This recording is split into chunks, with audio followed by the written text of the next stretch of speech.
So what I'm doing in this half kneeling position is I have my back foot up on a foam roller, and that's just going to give a little bit of a deeper stretch into my quad to start.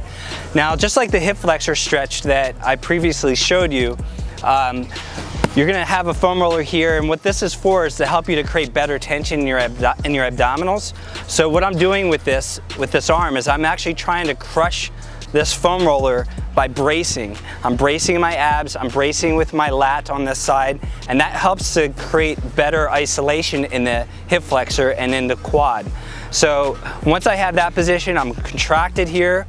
Now what I'm going to do is I'm going to use this back glute to drive my hips forward, and this knee is going to come forward along with that, and it gives me a deeper stretch in this quad.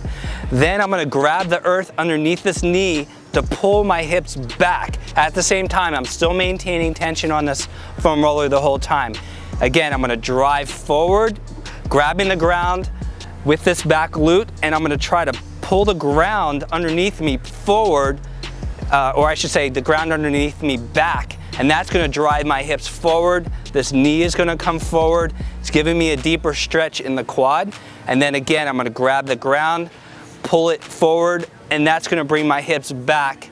Now, to get a deeper stretch, add in the arm reach. So as you're reaching and you're driving your hips forward, you're reaching that arm up. That gives you a much more length all the way through.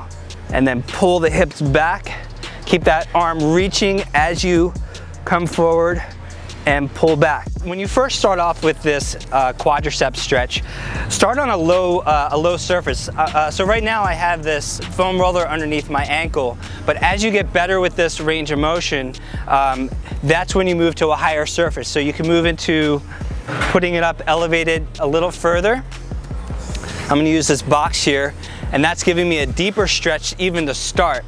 Now, it's important that before you do this, you want to make sure that you get a good pelvic rotation in with whatever level you start with before you move up to a higher surface. Because if it's too high, you're not going to be able to get your pelvis underneath you and get that isolated stretch in the quad.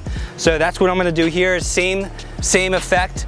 I'm going to drive my knee into the ground using that back leg glute to drive my hip forward, reach, extend all the way up, and then I'm going to pull myself back and use that back glute to drive my hips forward and pull back.